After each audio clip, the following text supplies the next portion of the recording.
యేసు ప్రభు చనిపోవటం దేవుని చిత్తమా?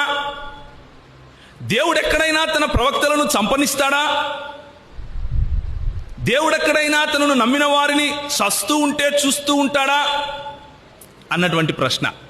అయితే నిజానికి వారు ఆ మాటను చెబుతూ ఏం చెప్తారు అంటే, ఇది ఎవరి చిత్తము? దుష్టుల చేత సిలువ పోయించారు. దుష్టుల చిత్తం, అది దేవుని చిత్తం కాదు, పరిసయ్యుల చిత్తము. ఎందుకు? యోహాను సువార్తలో వారు ఒక చోట గుమికూడి ఏమని ప్రణాళిక వేశారు, ఏమని ఆలోచన చేశారు?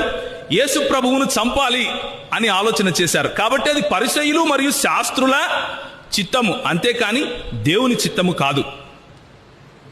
అయితే ఆ ప్రశ్నకు, ఇక్కడ నుంచి తీసుకున్నటువంటి ప్రశ్నకు సమాధానం కూడా ఇక్కడే ఉంటుంది.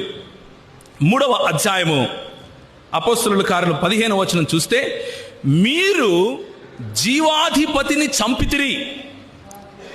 మీరు జీవాధిపతిని చంపితిరి. ఇక్కడ జీవాధిపతి ఎవరు? యేసు ప్రభు వారి గురించి, ఆయనను చంపటం గురించి చెబుతున్నాడు. దేవుడు ఆయనను మృతులలో నుండి లేపెను అని అంటున్నాడు.